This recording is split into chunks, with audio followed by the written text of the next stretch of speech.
Welcome, PaleriderTV, and welcome back to another installment of the Fallen Flag series. This episode, we're going to be going over Burlington Motor Carriers. They were big back when I was driving back in the 90s. You see the trucks all over the place.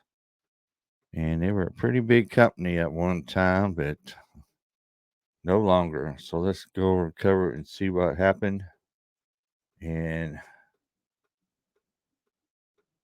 talk about them a little bit. Burlington Motor Carriers was originally known by the name Burlington Northern Motor Carriers and was part of the transportation and rail giant Burlington Northern Inc.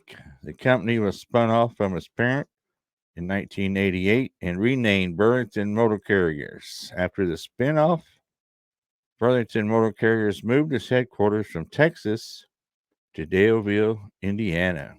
The company serviced the lower 48 states, Mexico, and Canada. Not long after a corporate restructuring in 1990, Burlington Motor Carriers started to struggle with excessive debt. In 1995, despite revenues of $360 million and a position as the sixth largest truckload carrier in the United States, the company filed Chapter 11 bankruptcy. A bidding war for the company ensued, and Celadon was nearly successful. Weren't they involved in MS Carriers? The last story I covered.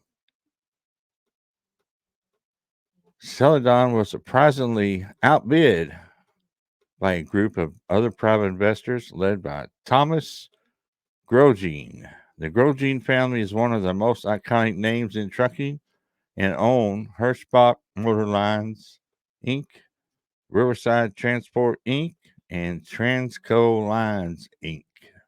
Wow. Grosjean and the other investors paid $24 million for control of the company and assumed $90 million in additional debt. Grosjean immediately divested a large number of Burlington's assets. The company had around 3,500 tractors prior to its acquisition. Prior to the bankruptcy, Burlington admitted that it had grown too quickly and had too hastily invested in more equipment than it could reasonably afford. There you go, grow too fast. Burlington Motor Carriers fleet consisted mostly of cab overs, which had fallen out of favor by most drivers at the time, mostly because of safety concerns. Unfortunately, Grosjean's attempts at restructuring could not stave off the inevitable. In 2001, Burlington Motor Carriers filed Chapter 11 bankruptcy again. Almost simultaneously, the owner-operator Independent Driver Association filed a class action lawsuit against Burlington Motor Carriers for allegedly violating federal leasing regulations. I didn't know that. Celadon Group was given its second chance to purchase the ailing giant, which at that time was a 2,000 truck operation.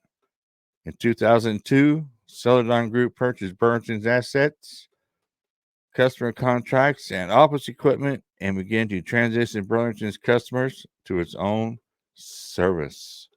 As it entered its second bankruptcy, Burlington Motor Carriers had $250 million in revenue, according to Transport Topics. So another one bit to dust back in the day, grew too fast, bought all those tractors, all that equipment, and probably sat around, couldn't use them. 3,500 at one time. I wonder how many trailers they had. That's crazy. 3,500 trucks. So Celadon getting their nose in it again with Celadon I had to cover them one time. That's a pretty big fallen flag there. I probably had to cover them on this series too. So anybody in the comment section, let me know if you ran for Burlington, if you ever knew anybody that ran for Burlington, or if you're seeing any of the Burlington trucks. Like I used to see them all the time when I was on the road I started back in 1995. They were all over the Carolinas. So I always thought Burlington, North Carolina, they had something to do with that, but apparently they don't. But they're big in that area, that's for sure. See the old star. Burlington Star. There you go. And so let me know down in the comment section. So check out this video right over here. This is the one I did, the first fallen flag about MS Carriers. Go check that video out. I appreciate it. So appreciate everybody watching. Everybody have a good day and stay safe.